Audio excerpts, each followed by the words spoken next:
slap. The sound echoed through the wedding hall like thunder. Everyone gasped. Ruby Martinez felt the sting burn across her wrinkled cheek as her daughter-in-law Sophia stood over her, hands still raised, eyes blazing with anger. "Give me those keys right now, you stubborn old woman." Sophia screamed, her white wedding dress making her look like an angry ghost. "That apartment belongs to us now." The wedding guests froze. Champagne glasses stopped halfway to lips. Children stopped running around. Even the band stopped playing. All eyes were on Ruby, the quiet 68-year-old grandmother sitting alone at the corner table, wearing her simple gray dress and old black shoes. Ruby's son Michael rushed over, his face red with embarrassment. "Mom, please," he whispered urgently. "Just give Sophia what she wants. You know it's for the best." But Ruby didn't move. She didn't cry. She didn't even touch her burning cheek. Instead, she looked up at Sophia with eyes that seemed to sparkle with a secret. A small smile played at the corner of her mouth. "No," Ruby said quietly, but her voice carried across the silent room like a bell. Sophia's face turned purple with rage. "You selfish old bat. You're living in our future home. Michael and I need that apartment more than you do." The guests began to whisper. Some looked embarrassed. Others looked shocked. A few pulled out their phones to record what was happening. Ruby's neighbor Daniel, who had come as her guest, started to stand up, but Ruby gently shook her head at him. "Please everyone, sit down," Ruby said calmly. "Let me tell you all a little story. But first, let me tell you what led to this moment." Because what nobody knew, not Michael, not Sophia, not even the wedding guests filming everything, was that Ruby had been planning for this day for exactly 2 years. It all started when Michael first brought Sophia home to meet his mother. Ruby had been so excited to meet her son's girlfriend. She had cleaned her small apartment from top to bottom, bought fresh flowers, and cooked Michael's favorite meal. But the moment Sophia walked through Ruby's front door, her nose wrinkled up like she smelled something terrible. "Oh my God, Michael," Sophia had whispered, but loud enough for Ruby to hear. "Your mother lives in this tiny place? It's so old and cramped." Ruby had pretended not to hear, serving them dinner with a smile. But she noticed how Sophia barely touched her food, how she kept looking around the apartment like it was a prison, how she whispered to Michael when she thought Ruby couldn't hear. "We can't let her live here forever, babe. It's not safe for an old lady. She needs to move somewhere smaller." Over the next few months, Ruby watched and listened. She was much smarter than people thought. While Sophia treated her like a silly old woman who couldn't understand anything, Ruby was learning everything about her son's new girlfriend. She learned that Sophia spent money like water. New clothes every week. Expensive dinners. A fancy car she couldn't afford. She learned that Sophia had convinced Michael they needed to live in a better neighborhood, and Ruby's apartment was in the perfect spot.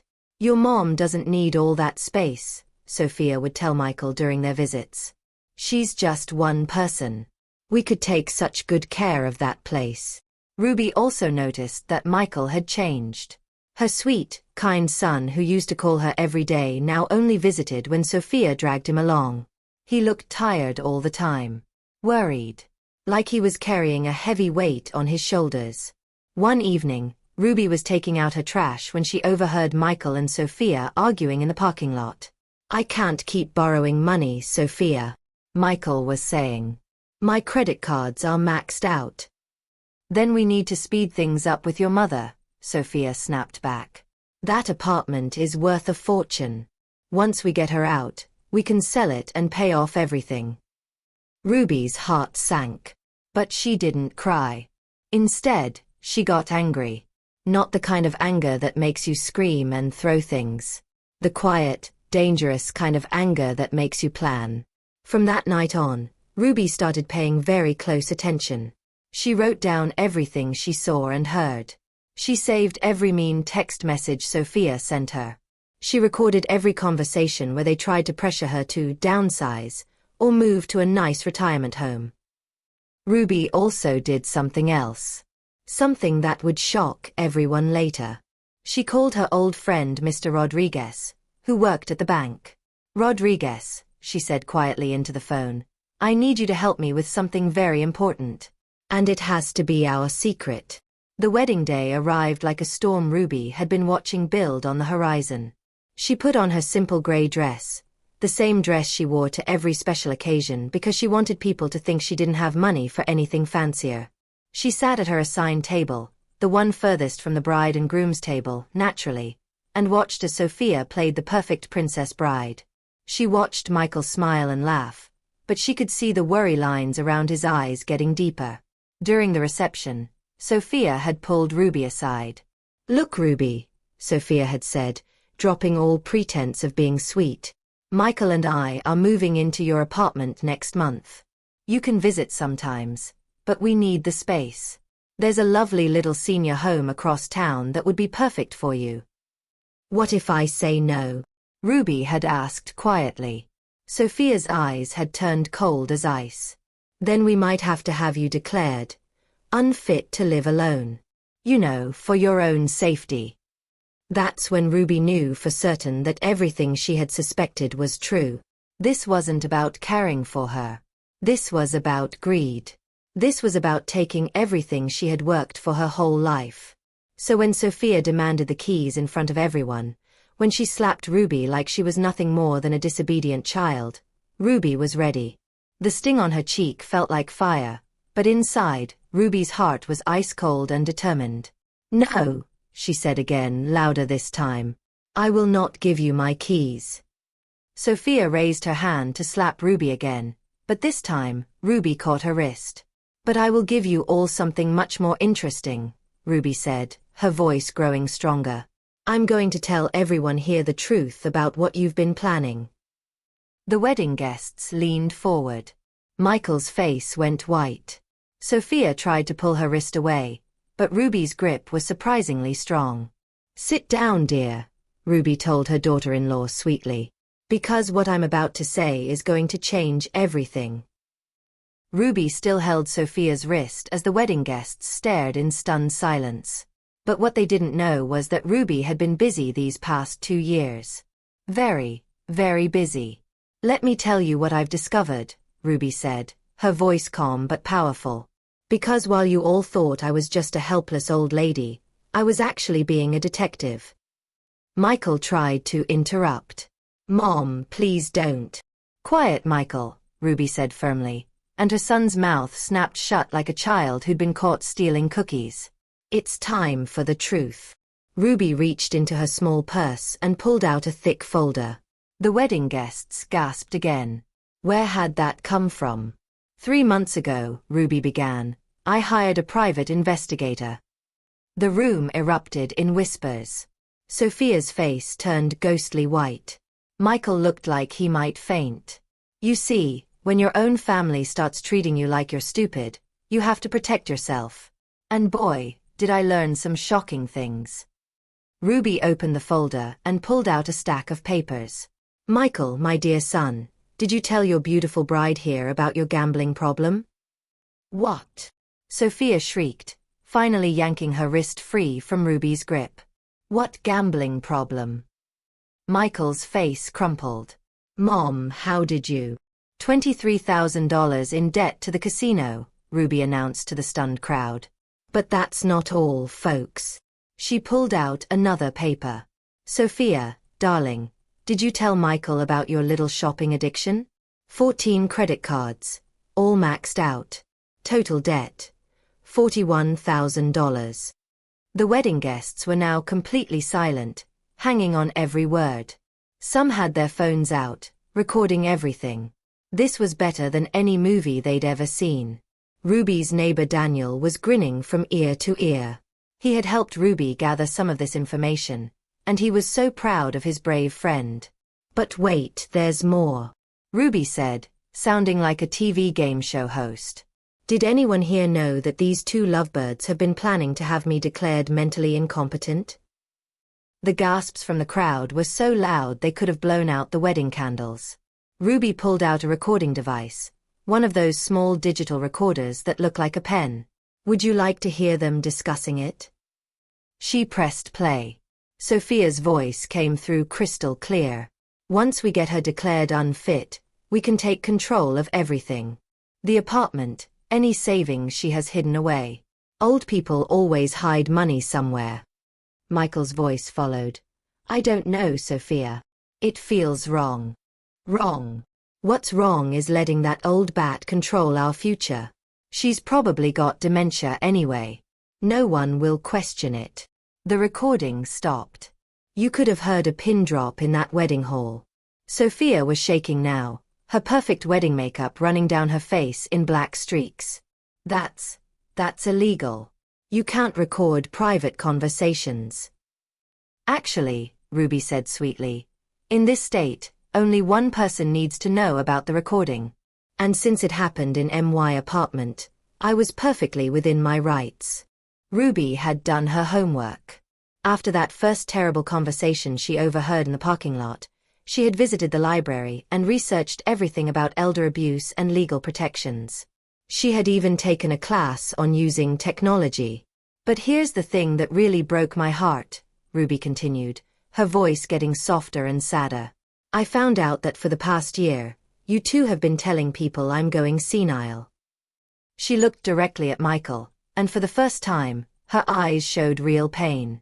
You told our neighbor Mrs. Garcia that I'm losing it and need supervision. You told the mailman that I forget to eat and can't take care of myself. You've been building a case to prove I'm incompetent. Michael couldn't meet his mother's eyes. Mom, we were just worried. Lies. Ruby's voice thundered through the hall. You were setting me up. Making everyone believe I couldn't take care of myself so no one would question it when you took everything away from me. Now Ruby stood up, and despite being a small, elderly woman, she looked like a giant in that moment. Do you want to know what else I discovered? About the real reason you want my apartment so badly. She pulled out a real estate listing from her folder. My little, cramped, old apartment? It's worth $400,000 because of its location. And with the new development going up next door, it'll be worth double that in 2 years. The wedding guests were murmuring in shock. They had thought Ruby was just a poor old lady living in a rundown place. None of them knew her apartment was actually in one of the city's most valuable areas. You see, Ruby explained to everyone, I've lived simply my whole life. I shop at thrift stores. I grow my own vegetables. I fix my own clothes instead of buying new ones. But that doesn't mean I'm poor. It means I'm smart. Sophia was crying now, her beautiful wedding dress stained with mascara tears. This is supposed to be MY Day. My wedding. Your wedding paid for with stolen money. Ruby shot back. Because I also discovered where you got the money for this fancy party. She held up bank statements. Michael has been borrowing money from the emergency fund at his job. $3,000 so far. Did you know that's called embezzlement, Sophia? Michael went pale as a ghost. His boss was at the wedding, sitting just 3 tables away, hearing every word. And you, my dear daughter-in-law, Ruby continued, have been using fake charity fundraisers to trick people into giving you money. Help poor Ruby get medical care. That's what your GoFundMe page says, doesn't it? Ruby's voice was getting stronger and more confident with every revelation. All those months of being treated like she was stupid and helpless had led to this moment. I've been watching you both for 2 years. Taking pictures. Recording conversations. Saving text messages. Every time you laughed at me behind my back. Every time you called me names. Every time you made plans to steal from me. I knew. The private investigator had been expensive, but worth every penny. Ruby had learned that Michael was stealing from work to pay gambling debts. She learned that Sophia was running multiple online scams. She learned they had already picked out which retirement home to dump her in, the cheapest, most horrible one they could find. But the worst discovery of all was in the text messages between Michael and Sophia. Ruby pulled out her phone and began reading. Can't wait until the old witch is gone, she read in Sophia's voice. Then we can finally live like normal people instead of pretending to care about that pathetic old bag. Michael's response, Ruby read in a deeper voice. Just a few more months. Once we get power of attorney, she'll be out of our hair forever. The wedding hall was completely silent now. Even the waiters had stopped moving. Ruby looked around at all the shocked faces, then back at her son and daughter-in-law. But here's the thing you never knew about your pathetic old bag of a mother, Ruby said with a smile that was both sweet and terrifying. I've been keeping the biggest secret of all.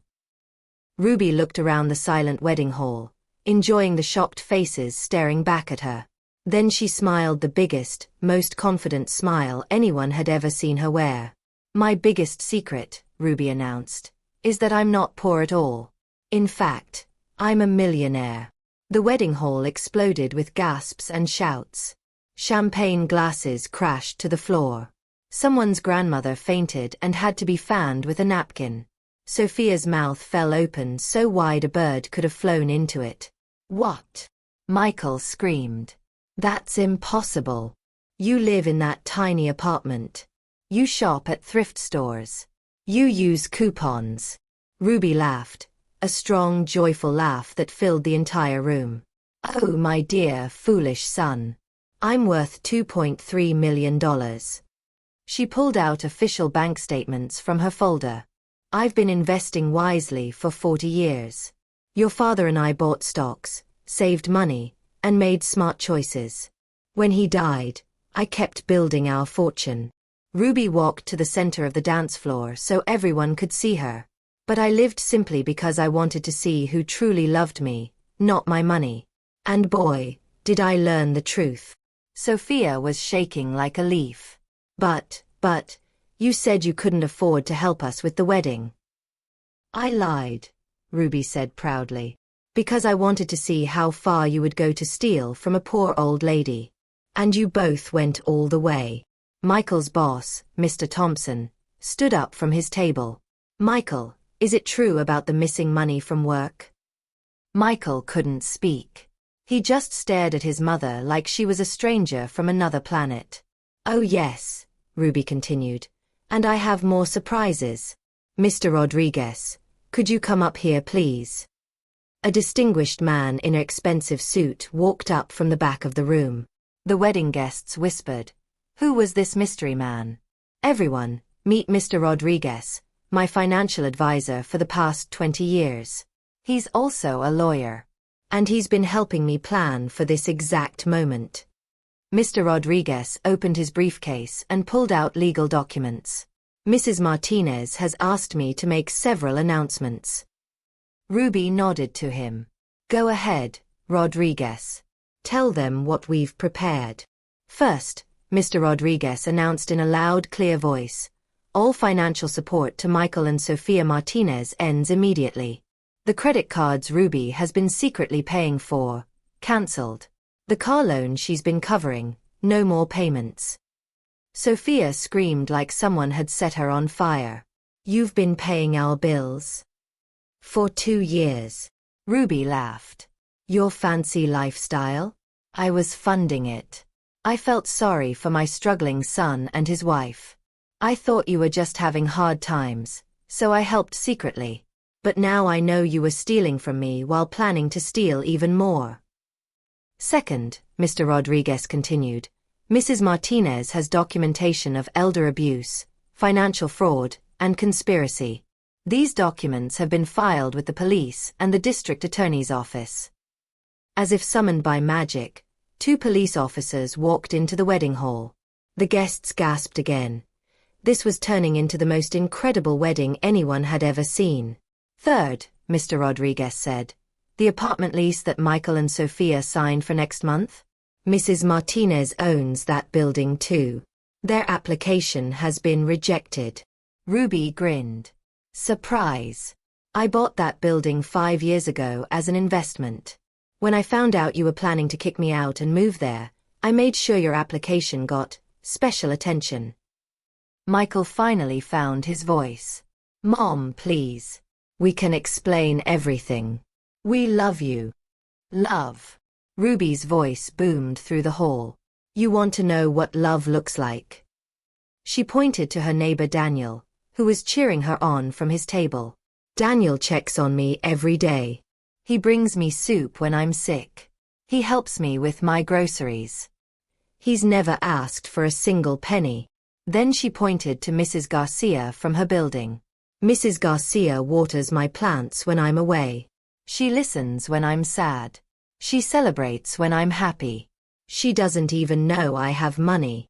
Ruby's eyes filled with tears, but they were angry tears. But my own son and daughter-in-law? You saw me as nothing but a bank account to empty and an obstacle to remove. The police officers approached Michael and Sophia. Sir, ma'am, we need to speak with you about some financial irregularities. This isn't over. Sophia screamed as the officer took her arm. You can't do this to us. We're family. Family doesn't steal from family, Ruby said sadly. Family doesn't lie to family. Family doesn't plan to lock family away in terrible places. Mr. Rodriguez handed Ruby another set of papers. And finally, Mrs. Martinez has decided to make her story public. She's contacted Channel 7 News, and they'll be running a special report about elder abuse tomorrow night.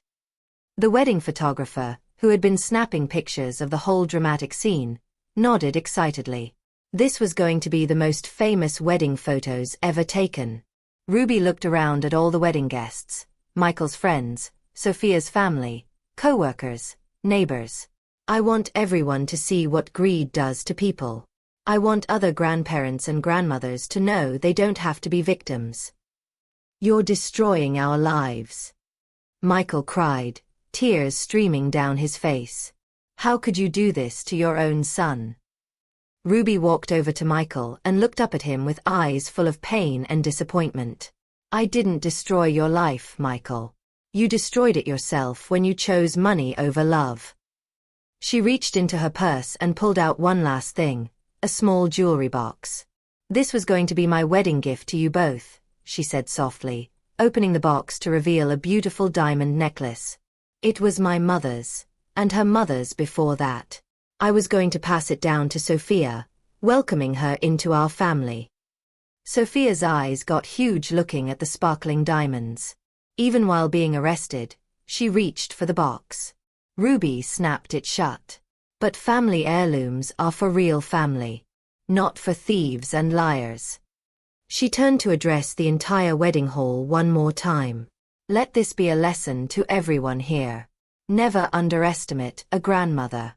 We've lived long enough to get very good at spotting lies and protecting ourselves. Ruby walked back to her table and sat down calmly, like nothing unusual had happened. She picked up her champagne glass and took a sip.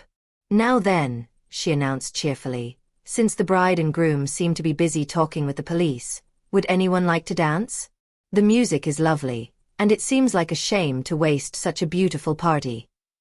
The wedding band, not knowing what else to do, started playing again. Some of the guests actually began dancing, talking excitedly about everything they had just witnessed. Ruby's neighbor Daniel came over and offered her his hand. Mrs. Martinez, would you honor me with a dance? Why, Daniel, Ruby said with a real, genuine smile. I thought you'd never ask. As they danced, Ruby felt lighter than she had in years. The terrible weight of secrets and lies was finally gone. She had stood up for herself in the most spectacular way possible. But this was just the beginning of Ruby's new life. The best part was still to come. 6 months later, Ruby Martinez sat in the bright television studio, wearing a beautiful blue dress and a confident smile. The famous talk show host, Maria Santos, leaned forward with excitement. Ruby, your story has inspired millions of people around the world. Tell us what happened after that incredible wedding day. Ruby laughed, that same strong, joyful laugh that had echoed through the wedding hall. Well, Maria, it turns out that standing up for yourself can change everything.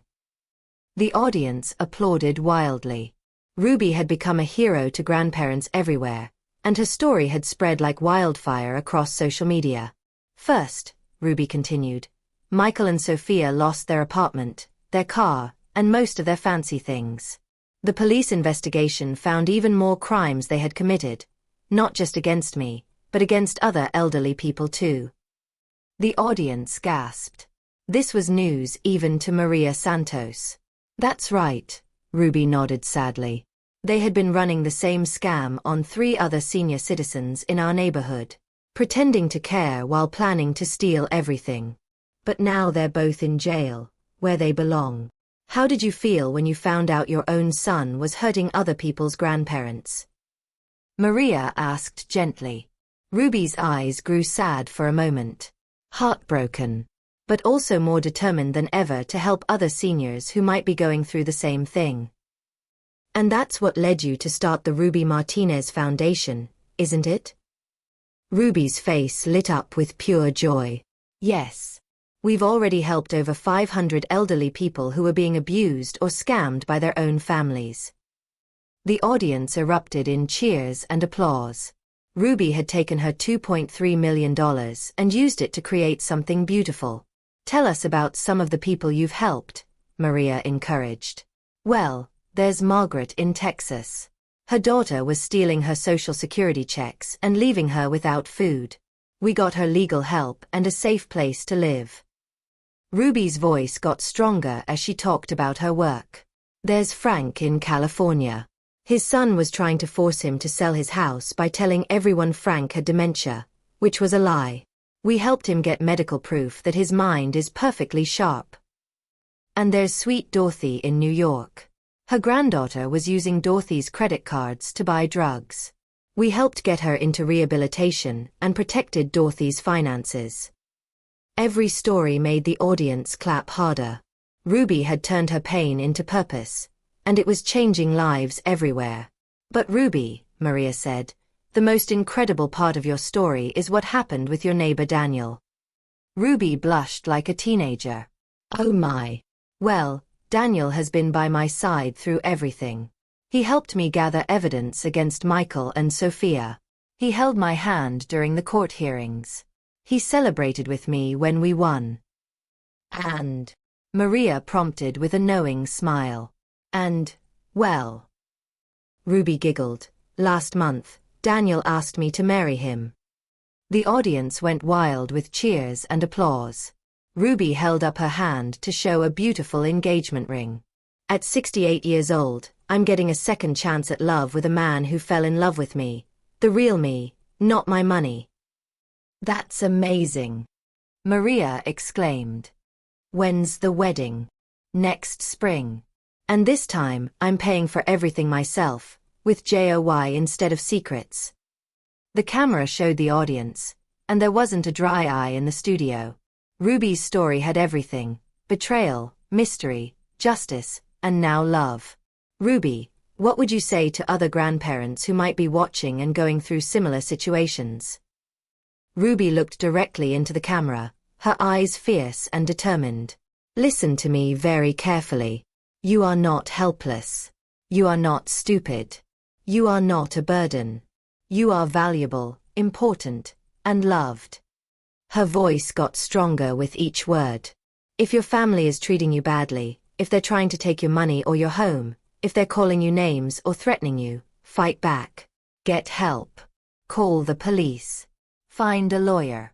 Don't let anyone steal your dignity. And remember, being kind doesn't mean being weak. Being generous doesn't mean being stupid. Trust your instincts. If something feels wrong, it probably is wrong. Ruby stood up, and the entire audience stood with her. Most importantly, know that you're not alone. The Ruby Martinez Foundation has a 24-hour helpline. We have lawyers who work for free. We have investigators who can find the truth. We have safe places where you can stay while we help you fight back. Maria wiped tears from her eyes. How can people reach the foundation? Call 1-800-RUBY-HELP or visit our website at rubyfightsback.org. We also have support groups in 47 states where seniors can meet other people who understand what they're going through. Ruby Martinez, everyone, Maria announced. The grandmother who turned her greatest betrayal into her most powerful mission. As the audience gave Ruby a standing ovation, the camera showed clips from the past 6 months. Ruby cutting the ribbon at her foundation's first office. Ruby hugging elderly people who had escaped abusive situations. Ruby testifying before Congress about elder abuse laws. Ruby and Daniel laughing together in their beautiful new home. The final clip showed Ruby back at that same wedding hall, but this time it was decorated for a foundation fundraiser. The same room where she had been slapped and humiliated was now filled with hundreds of people celebrating her courage. "You know," Ruby said to Maria as the show wrapped up, "6 months ago, I was a lonely widow who thought her life was almost over. Today, I'm a bride-to-be, a business owner, and a defender of senior rights. Sometimes the worst thing that happens to you can lead to the best thing that ever happened to you." "Any final words for our viewers?" Maria asked. Ruby smiled that beautiful, confident smile one more time. "Never give up on yourself. Never let anyone convince you that you're not worth fighting for. And remember, it's never too late to start a new chapter of your life. I'm 68, and I'm just getting started." As the credits rolled, the screen showed Ruby's foundation website and phone number again, along with statistics about elder abuse and resources for getting help. Ruby Martinez had proven that sometimes the quietest person in the room is actually the strongest. She had turned her secret pain into public power, and in doing so, she had saved not just herself, but hundreds of other grandparents who needed someone to show them they were worth fighting for. The little old lady who got slapped at a wedding had become a warrior for justice. And she was just getting started. If Ruby's incredible story of courage and transformation inspired you, smash that like button right now. Share this story with every grandparent, parent, and family member you know. Someone needs to hear Ruby's message of strength and hope. Subscribe and hit the notification bell because we bring you more amazing stories of ordinary people doing extraordinary things. Tell us in the comments, what would you have done in Ruby's situation? Have you ever had to stand up to family members who were treating you badly? Remember, if you or someone you know is experiencing elder abuse, help is available. Don't suffer in silence. You deserve respect and protection at every age. Your support helps us share more stories that matter. Ruby's story proves that it's never too late to fight for yourself and change your life.